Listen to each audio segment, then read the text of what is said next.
एक बेहद अमीर मगर दिल से पत्थर सेठ, जिसका हर दिन सोने के सिक्कों में डूबा होता था, मगर आंखों में इंसानियत का एक कतरा भी न था।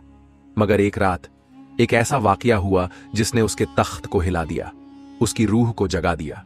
एक भूखे यतीम की आह, एक बद्दुआ और अल्लाह का वो इंसाफ जिसने सेठ की जिंदगी का रुख ही बदल डाला।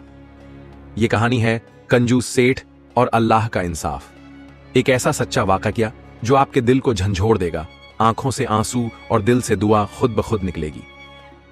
देखो मगर आखिर तक, वरना तुम बहुत कुछ मिस कर दोगे। पुराने जमाने की बात है, अरब के एक गर्म और रेत से भरे इलाके में एक शहर था, अल नसीब। यह शहर अपने बाजारों, ऊंचे खजूर के दरख्तों और रौनक भरे मेले ठेले के लिए मशहूर था।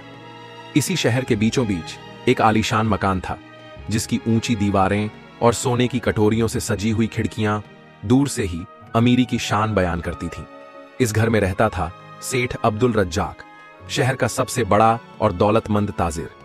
सेठ अब्दुल रज्जाक को लोग 100 ऊंटों वाला ताजिर कहते थे, क्योंकि उसके पास न सिर्फ 100 ऊंट थे, बल्कि हर ऊंट पर लदा होता था सोना, चांदी, रेशमी कपड़े और मसाले। उसकी तिजारत बगदाद से लेकर दमिश्क और मक्का तक फैली हुई थी। हर सुबह उसके मकान के बाहर मजदूरों की लंबी कतारें लगी होती, जो उसके गोदाम से सामान लादने आते।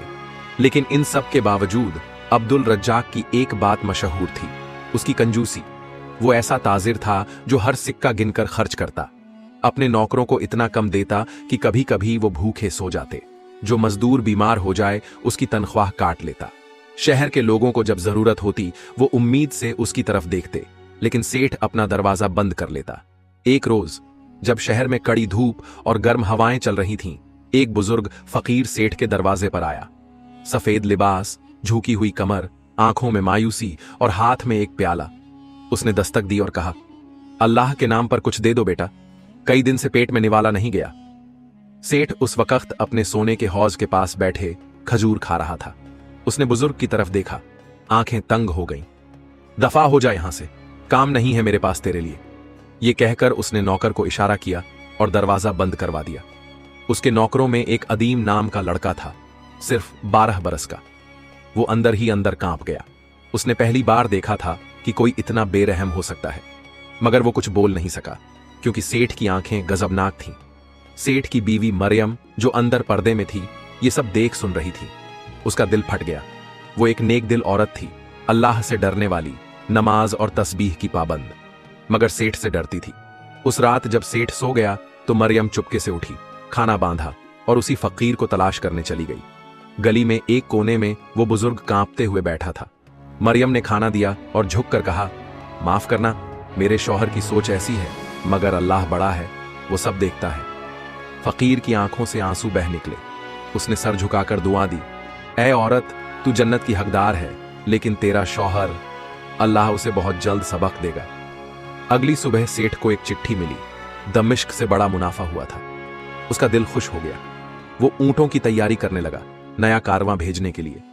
नौकर भाग दौड़ में लग गए, मगर जैसे ही उसका कारवां शहर से निकला, अचानक रेगिस्तान में आंधी आई। 3 दिन बाद खबर आई, आधे ऊंट रेत में दब गए, बाकी लूट लिए गए।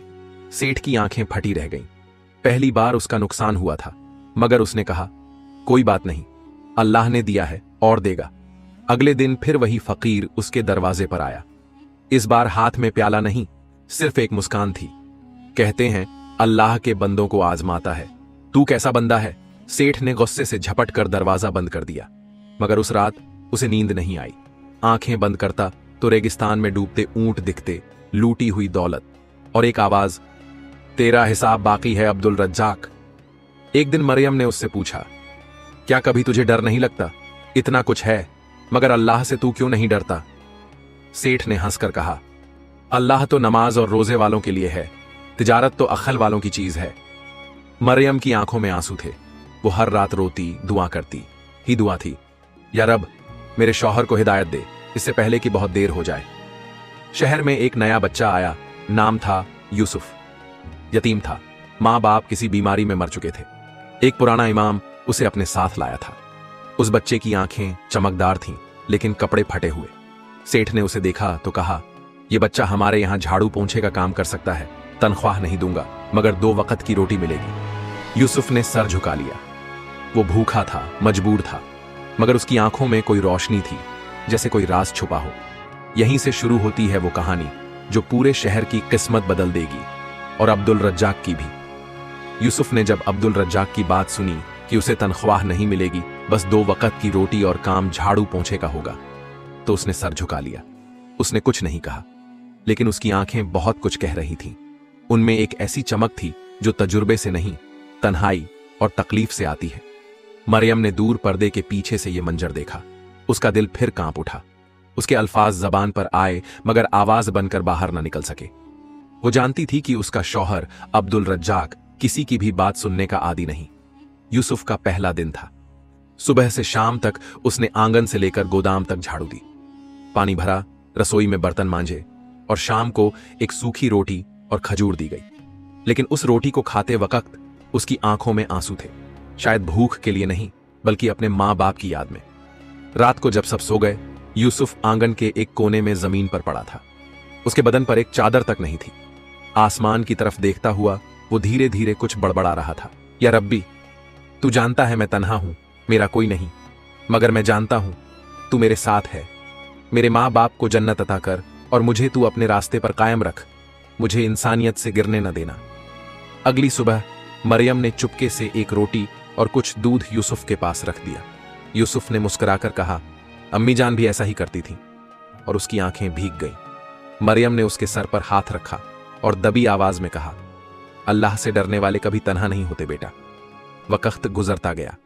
यूसुफ रोज अपना काम करता, मगर उसकी मासूमियत और बुजुर्गों जैसी समझदारी हर किसी को हैरान कर देती। सेठ को उसके काम से शिकायत नहीं थी, मगर वो उसे एक मामूली नौकर से ज्यादा कभी नहीं समझता था। एक रोज सेठ का गोदाम जलते जलते बचा। चिंगारी एक लैंप से उठी और छप्पर तक जा पहुंची। तमाम नौकर भाग गए, मगर यूसुफ ने बिना सोचे समझे पानी के मटके उठाए और आग बुझाने में लग गया। जब तक लोग आए, आग बुझ चुकी थी। सेठ आया, देखा तो हैरान रह गया। तूने जान को खतरे में डाला, क्यों? सेठ ने पूछा। यूसुफ ने कहा, यह गोदाम आपका है, मगर इसमें जो रखा है वो बहुतों की रोजी है। अगर जल जाता तो कई मजदूर भूखे हो जाते। सेठ कुछ पल खामोश रहा, फिर ठंडी सांस ली और कहा, अकल से काम लिया तूने, मगर बकवास कम किया कर। उसी रात सेठ को फिर वही डरावना सपना आया। रेगिस्तान, धूल, उजड़े ऊंट और एक साया जो कह रहा था, तेरा हिसाब बाकी है अब्दुल रज्जाक। घबराकर उठ बैठा, पसीने पसीने, मगर फिर बोला, महज ख्वाब है, दौलत अब भी मेरी है। कुछ दिन बाद यूसुफ शहर के बाजार से सामान लाने गया। वहां एक गरीब औरत अपनी बीमार बेटी को गोद में लिए बैठी थी। लोग उसके पास से ऐसे गुजर रहे थे जैसे कोई कीड़े मकोड़े हों। यूसुफ रुका, उसकी हालत देखी। वो कांप रही थी, बच्ची की सांसें उखड़ रही थीं। क्या हुआ है? यूसुफ ने पूछा। औरत ने कहा, 3 दिन से खाना नहीं खाया, बच्ची बुखार में तप रही है, दवा खरीदने को पैसे नहीं। यूसुफ के पास सेठ के सामान के पैसे थे। उसने एक हिस्सा अलग किया, औरत को दिया और दौड़कर सेठ का सामान ले आया। जब लौट कर आया तो उसका चेहरा उतरा हुआ था। वो जानता था कि अब क्या होगा। सेठ ने हिसाब देखा और कहा, 1 दिरहम कम क्यों है? यूसुफ ने पूरी सच्चाई बयान कर दी। सेठ का चेहरा गुस्से से लाल हो गया। उसने तबीयत से यूसुफ को एक थप्पड़ मारा और चीखा, तूने मेरी दौलत से खैरात की? कौन होता है तू? मरियम दौड़कर आई, मगर कुछ बोल न सकी। यूसुफ ने आंखें झुका ली, मगर बोला नहीं, बस इतना कहा, कभी कभी दौलत को दौलत के लिए नहीं, इंसानियत के लिए इस्तेमाल करना चाहिए। उस रात मरियम ने बहुत रोकर दुआ की, या रब, ये बच्चा तेरी रहमत है, इसे महफूज रखना और मेरे शौहर के दिल को बदल दे। अगली सुबह सेठ को एक और खबर मिली। बगदाद से उसकी एक बड़ी डील रद्द हो गई थी। वजह, उस ताजिर ने सुना था कि अब्दुल रज्जाक मजदूरों के साथ बेरहमी से पेश आता है। वो नहीं चाहता था कि उसका नाम एक जालिम ताजिर के साथ जोड़ा जाए। सेठ को पहला झटका लगा। फिर दोपहर में उसके 2 ऊंट बीमार पड़ गए। वैद्य बुलाया गया, मगर वो कुछ न कर सका। रात को एक और ऊंट ने दम तोड़ दिया। अब सेठ को महसूस होने लगा कि कुछ गड़बड़ है, मगर उसने अब भी अपने तकब्बुर को छोड़ना मंजूर नहीं किया। यूसुफ से दूरी और बेरुखी बढ़ा दी गई। उसे गोदाम से हटा दिया गया और पीछे के तबेले में भेज दिया गया। काम और बढ़ा दिया गया। यूसुफ चुपचाप सब करता, मगर हर रात वो एक ही दुआ करता, या रब्बी, इस घर के लोगों को हिदायत दे। इसी दरमियान शहर में एक वबा फैल गई। बुखार, खांसी और सांस लेने में तकलीफ। लोग शहर छोड़ने लगे। मस्जिदों में नमाजें बढ़ गईं, मगर सेठ का दरवाजा अब भी बंद था। फिर एक दिन मरियम खुद बीमार पड़ गई। बुखार ने जकड़ लिया, नौकरियां छोड़ गईं। सेठ घबरा गया। यूसुफ ही अकेला था जो मरियम की देखभाल कर रहा था, दवा लाना, पानी देना, दुआ पढ़ना। सेठ जब ये सब देखता तो उसे यूसुफ की खिदमतगारी पर हैरत होती। एक दिन उसने पूछा, तू ये सब क्यों कर रहा है? यूसुफ ने मुस्कुराकर कहा, क्योंकि ये मेरा फर्ज है और मेरी मां यही सिखाकर गई थी। मरियम की हालत बेहतर होने लगी, मगर अब्दुल रज्जाक की बेचैनी बढ़ती गई। हर नुकसान, हर बीमारी उसे अंदर से तोड़ रही थी, मगर उसका घमंड, उसकी कंजूसी अब भी कायम थी। और फिर एक रात जब चांद पूरा था और शहर सन्नाटे में डूबा था, यूसुफ ने एक अजीब मंजर देखा। और इसी से शुरू होगा अगला हिस्सा। यूसुफ गहरी नींद में था, मगर उसके चेहरे पर बेचैनी थी, पलकें कांप रही थीं, होठों पर कुछ फुसफुसाहट थी। वो ख्वाब देख रहा था। ख्वाब में उसने देखा वो एक वीरान मैदान में है, चारों तरफ धूल और धुआं, आसमान काला है और दूर से एक आवाज आ रही है जैसे कोई पुकार रहा हो।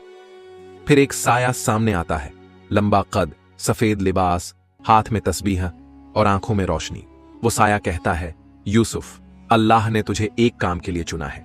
तू इस सेठ के घर में रहकर उसे अल्लाह की राह दिखा, मगर याद रख, राह आसान नहीं होगी। तेरी सादगी, तेरी सच्चाई और तेरा सब्र ही तेरी ताकत है। मगर वक्त आने वाला है जब अल्लाह का इंसाफ इस धरती पर उतरेगा, और वो दिन बहुत दूर नहीं। यूसुफ ने ख्वाब में ही सवाल किया, मैं कैसे करूंगा ये सब? मैं तो बस एक यतीम हूं। साया मुस्कुराया और कहा, यतीम होना तेरी कमजोरी नहीं, तेरी सबसे बड़ी कहुव्वत है। रसूलुल्लाह भी यतीम थे। याद रख, अल्लाह यतीमों से मोहब्बत करता है। फिर एक तेज रोशनी आई और ख्वाब खत्म हो गया। यूसुफ हड़बड़ाकर उठ बैठा, पसीना पसीना था, लेकिन उसके दिल में एक नई ताकत थी, एक नया यकीन। सुबह जब फज्र की अजान हुई तो यूसुफ ने पहली बार हवेली के छोटे से मस्जिद के कोने में जाकर नमाज पढ़ी। सेठ उस वक्त आंगन में खड़ा था और ये सब देख रहा था। उसे हैरत हुई, लेकिन वो कुछ बोला नहीं, बस चुपचाप चला गया। इसी दिन मरियम की तबीयत बेहतर हो गई। उसने यूसुफ को पास बुलाया और कहा, बेटा, तू तो हमारे लिए रहमत बन गया है। अल्लाह तुझे इस घर में भेजकर हम पर करम किया है। यूसुफ ने सर झुका लिया और कहा, अल्लाह अपने बंदों को यूं ही नहीं छोड़ता खालती, मगर अब वक्त आ गया है जब सेठ को भी अपनी आंखें खोलनी होंगी। इसी दोपहर एक नया मोड़ आया। शहर में एक काजी आए, नाम था काजी अय्यूब। वो बहुत परहेजगार और आलिम थे। लोगों ने उनसे सेठ अब्दुल रज्जाक की शिकायत की। सेठ बहुत दौलतमंद है, मगर वबा आई तब भी उसने किसी की मदद नहीं की। मजदूर भूखे हैं और उसका गोदाम भरा पड़ा है। काजी साहब ने कहा, मैं उससे खुद बात करूंगा। अल्लाह के नाम पर नसीहत करना मेरा फर्ज है। अगले ही दिन काजी अय्यूब सेठ के दरवाजे पर पहुंचे। सेठ उन्हें देखकर मुस्कुराया, मगर अंदर ही अंदर खींच गया। तशरीफ लाइए काजी साहब, उसने कहा। किस काम से आए हैं? काजी बोले, अब्दुल रज्जाक, तुझे अल्लाह ने बहुत दिया है, मगर क्या तूने कभी सोचा कि ये सब तुझे इम्तिहान के लिए दिया गया है? अल्लाह देख रहा है तू क्या करता है इस दौलत का। शहर के लोग भूखे हैं और तू अपने गोदाम में ताले डालकर बैठा है। सेठ ने नाक चढ़ाते हुए कहा, काजी साहब, मैंने अपनी मेहनत से कमाया है। ये दौलत कोई खैरात में नहीं मिली। और फिर हर कोई अपना अपना देखे, यही दुनिया का दस्तूर है। काजी साहब ने आह भरी और कहा, बस डर इस दिन से जब अल्लाह अपना दस्तूर दिखाएगा। तेरे पास बहुत कुछ है, मगर अल्लाह की रहमत से महरूम है तू। ये कहकर वो चले गए। सेठ ताव में आ गया, नौकरों को बुलाया और हुक्म दिया, अब कोई फकीर, कोई दरीदा कपड़े वाला या कोई बच्चा इस हवेली के आसपास भी दिखे तो भगा दो। मगर उस रात फिर वही साया, वही ख्वाब अब्दुल रज्जाक ने देखा। लेकिन इस बार ख्वाब और डरावना था। उसने देखा उसकी हवेली जल रही है, ऊंट मर रहे हैं और वो खुद प्यासा रेत में गिरा हुआ है। और वो साया कह रहा है, अब भी वक्त है, लौटा, वरना दरवाजे बंद हो जाएंगे। अब्दुल रज्जाक चीख कर उठा। मरियम दौड़ी, पूछा, क्या हुआ? मगर सेठ कुछ नहीं बोला, सिर्फ पसीना पोंछता रहा। अगले दिन यूसुफ से उसकी नजरें मिली। एक पल के लिए दोनों के दरमियान एक खामोशी रही। यूसुफ ने नर्म लहजे में कहा, कभी कभी डरने से पहले तौबा करना ज्यादा आसान होता है। सेठ ने घूर कर देखा और चला गया, मगर उसके अंदर की दीवारें दरकने लगी थीं। शहर में इस बीच हालत और बिगड़ रही थी। दुकानों पर ताले, बाजार सुनसान, मस्जिदों में रोते हुए लोग। फिर एक रोज खबर आई कि वलीद नाम का एक बूढ़ा मजदूर भूख से मर गया। ये सुनकर पूरे शहर में हलचल मच गई। यूसुफ ने जब ये सुना तो उसकी आंखें भर आईं। वो सीधा गया उस जगह जहां वलीद की लाश रखी थी। वो झुककर उसके पैर छूकर बोला, तू तो चला गया, मगर तेरा सवाल अब भी बाकी है। उसी शाम यूसुफ चुपचाप गोदाम गया। एक कोना जहां खजूर की बोरियां पड़ी थीं, वहां से एक बोरी उठाई और शहर की तरफ चल पड़ा। मरियम ने देखा तो कुछ नहीं कहा, बस आंखें बंद करके दुआ करने लगी। यूसुफ ने वो बोरी शहर के एक चौराहे पर रखी और पुकारा, जिसे जरूरत है अल्लाह के नाम पर ले जाओ, ये उसके हुक्म से है। भीड़ लग गई। लोग हैरत में थे। किसी ने पूछा, ये किसने भेजा? यूसुफ ने सिर्फ इतना कहा, जिसका नाम नहीं जरूरी उसका रब जरूरी है। शहर में ये बात आग की तरह फैल गई। अगले दिन फिर एक बोरी, फिर एक। लोग राहत महसूस करने लगे, मगर सेठ तक ये खबर पहुंची तो उसका गुस्सा आसमान छू गया। उसने यूसुफ को बुलाया और कहा, तू मेरे गोदाम से चोरी कर रहा है? यूसुफ ने कहा, चोरी नहीं, अमानत वापस कर रहा हूं। सेठ का चेहरा लाल हो गया, मगर इससे पहले कि वो कुछ करता, एक अजनबी शहर में दाखिल हुआ। उसके साथ 3 ऊंट थे, जिनमें से हर एक पर दवाइयां, अनाज और पानी था। उसने बताया, मुझे ख्वाब में हुक्म मिला कि अल नसीब शहर में मदद पहुंचा दूं। लोग दंग रह गए। ये कौन है? वो मुसाफिर बोला, मैं सिर्फ एक कासिद हूं, मगर अल्लाह का इंसाफ करीब है। और फिर एक रात जब सेठ अपने कमरे में था, उसे एक आवाज आई, बहुत नजदीक से, जैसे कोई दरवाजे के पीछे हो, और यही दरवाजा अब खोलना पड़ेगा। सेठ अब्दुल रज्जाक चौंक गया। रात के तीसरे पहर हवेली के अंदर हर चीज खामोश थी, लेकिन यह आवाज बिल्कुल उसके कमरे के दरवाजे के पीछे से आ रही थी। न दस्तक, न पुकार, बस एक खामोश मगर बोझिल मौजूदगी। ऐसा लगा जैसे कोई वहां खड़ा हो मगर बोल ना रहा हो। सेठ ने लपक कर कंदील जलाई, फिर दरवाजे की तरफ देखा। उसकी सांसें तेज चलने लगी। दिल में अजीब सी घबराहट थी। वो लम्हा जो सदी जैसा लग रहा था, ठहरा रहा। फिर उसने कांपते हाथों से दरवाजा खोला, मगर बाहर कोई नहीं था। हां, कुछ था जरूर। जमीन पर एक चिट्ठी रखी थी, सफेद कागज, मगर उस पर सुनहरे रंग की रोशनी बिखरी हुई सी मालूम होती थी। सेठ ने झुककर उसे उठाया और पढ़ा, अब्दुल रज्जाक, तूने बहुत देर कर दी, मगर अल्लाह देर करता है, अंधेर नहीं। तुझे अब भी एक मौका है। फकीरों की आह से पहले, यतीम की भूख से पहले और वक्त के हाथ से पहले लौट आ। एक दरवाजा और बंदा तब तक खुला रहता है जब तक इंसान खुद उसे बंद न कर दे। अगर तुझे यकीन नहीं तो सुबह सूरज से पहले तुझे एक और निशान मिलेगा। सेठ की पेशानी पर पसीना आ गया। वो बार बार चिट्ठी को उलट पलट कर देख रहा था, जैसे कोई छिपी हुई बात समझना चाहता हो। कौन दे गया ये चिट्ठी? हवेली की दीवारें ऊंची थीं, बाहर से कोई आसानी से अंदर नहीं आ सकता था। फिर ये कैसे हुआ? वो सारी रात जागता रहा। उसके दिल में पहली बार एक अजीब सी फिक्र जागी, मौत की, जवाबदेही की और तन्हाई की। और पहली बार उसकी दौलत उसे तसल्ली देने के बजाय डराने लगी। सुबह जब पहली अजान हुई, शहर की मस्जिदों से अस्सलातु खैरुम मिनन नौम की सदाएं आईं, तो सेठ अपने कमरे की खिड़की के पास खड़ा था। तभी आसमान में एक अजीब मंजर देखा। एक सफेद कबूतर जिसकी गर्दन पर हल्की सी नीली चमक थी, सीधा हवेली की छत पर उतरा। उसके पंखों में एक रेशमी कपड़े में लिपटी छोटी सी तस्बीह बंधी थी, और वो कबूतर सीधे उस जगह पर बैठा जहां कभी सेठ की मां नमाज पढ़ा करती थी। सेठ के दिल में हलचल मच गई। उसका बदन कांपने लगा। उसने दौड़कर हवेली के ऊपरी हिस्से में जाकर वो तस्बीह उठाई। तस्बीह के रेशे अब भी उसकी मां की याद दिला रहे थे। एक वक्त था जब सेठ भी उस मां की गोद में सिर रखकर कुरान की आयतें सुनता था, मगर दौलत और लालच ने उसे कितना दूर कर दिया था। तभी पीछे से मरियम की आवाज आई, यह अल्लाह की तरफ से आखिरी इशारा है। अब अगर आप नहीं समझे तो फिर अल्लाह का इंसाफ दरवाजा खटखटाएगा नहीं, दरवाजा गिरा देगा। सेठ पहली बार मरियम की आंखों में वो डर देख रहा था जो सिर्फ अल्लाह से डरने वाले को ही आता है। उधर शहर में यूसुफ अब लोगों के लिए रहमत बन चुका था। वो हर रोज किसी न किसी यतीम, किसी बेवा, किसी बीमार को कुछ न कुछ मदद पहुंचा देता। मगर ये सब वो सेठ के गोदाम से नहीं, बल्कि अब शहर वालों की मदद से कर रहा था। उसके अखलाक, उसकी बातें और उसकी सादगी ने हर दिल को छू लिया था। एक दिन शहर की मस्जिद के इमाम साहब ने उसे मिंबर पर बुला लिया। उन्होंने कहा, आज खुतबा ये बच्चा देगा, क्योंकि इससे बेहतर दीनदारी और ईमानदारी का सबक कोई नहीं दे सकता। यूसुफ ने नरमी से कहा, मैं कुछ नहीं जानता मौलाना साहब, बस इतना जानता हूं कि अगर किसी के पास 2 रोटी हैं और सामने वाला भूखा है तो ये सोचने की जरूरत नहीं कि कल का क्या होगा।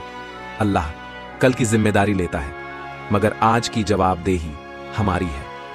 ये सुनकर मस्जिद में सिसकियां गूंजने लगी। लोग रो रहे थे अपने गुनाहों की याद में, अपनी खामोशियों की वजह से।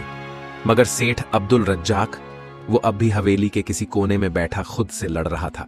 और फिर एक दिन अचानक खबर आई कि सेठ के 3 बड़े सौदे जो समंदर के रास्ते आए थे, उनमें से 2 के जहाज डूब गए। लाखों का नुकसान। साथ ही गोदाम में अचानक आग लग गई। किसी ने देखा नहीं, बस चिंगारी भड़की और अनाज का एक हिस्सा जलकर खाक हो गया। सेठ बौखला गया। उसने नौकरों को खूब फटकारा, मगर कुछ समझ नहीं आया। तब यूसुफ उसके सामने आया और कहा, ये आग अल्लाह की तरफ से है। ये उस भूख की आंच है जो उन पेटों से उठी थी जिनके सामने तेरे गोदाम बंद थे। सेठ गुस्से से कांपने लगा, मगर अब वो चीख नहीं पा रहा था। उसके लफ्ज फिसल रहे थे, दिल बैठता जा रहा था। रात हुई तो फिर वही ख्वाब, मगर इस बार साया कुछ नहीं बोला, बस दूर खड़ा रहा। और चारों तरफ बच्चे थे, नंगे पांव, फटे कपड़े, रोते हुए, मगर आवाज नहीं निकालते। ख्वाब में अजीब सन्नाटा था, मगर उस सन्नाटे में भी एक चीख छुपी हुई थी। सेठ उठकर बैठ गया। उसने पहली बार सजदा किया और कहा, ऐ रब, मुझसे गलतियां हुई हैं, मगर अगर तू दरवाजा बंद कर देगा तो मैं कहां जाऊंगा। अगले दिन शहर में सब लोग दंग रह गए जब हवेली के बाहर पहली बार एक तख्ती टंगी मिली। गोदाम खुले हैं, अल्लाह के नाम पर जो चाहिए ले जाइए, दुआ में याद रखिए। लोग हैरान थे, कुछ को यकीन ही नहीं आया। मगर सेठ अब खुद सामने आया, अपने हाथों से अनाज बांटा, बूढ़ों को सहारा दिया, बच्चों के सिर पर हाथ रखा। यूसुफ दूर खड़ा देख रहा था। मरियम की आंखें नम थीं। उन्होंने यूसुफ से कहा, बेटा तू इस घर का फरिश्ता है। मगर यूसुफ ने कहा, नहीं खालती, मैं सिर्फ एक यतीम हूं, मगर अल्लाह के नाम पर हर यतीम, हर भूखा, हर बेसहारा इंसाफ की वजह बन सकता है। और तब सेठ अब्दुल रज्जाक की आंखों से आंसू बहने लगे। सालों बाद वो रो रहा था और कह रहा था, ऐ रब, शुक्र है तूने मुझे जिंदा ही जगा दिया। वीडियो से मिली सीख, कभी भी किसी की तौबा को हल्के में मत लो। अल्लाह हर तौबा कबूल करता है। दौलत इंसान को नहीं बचा सकती, नेक अमल ही कब्र में काम आते हैं। एक इंसान की तब्दीली पूरे शहर की तब्दीली बन सकती है। हर यतीम, हर गरीब, हर बेसहारा अल्लाह की रहमत का जरिया बन सकता है। ऐ अल्लाह, जो इस कहानी को पढ़े या सुने उसके दिल को नर्म कर दे, उसे नेकियों की तरफ मोड़ दे।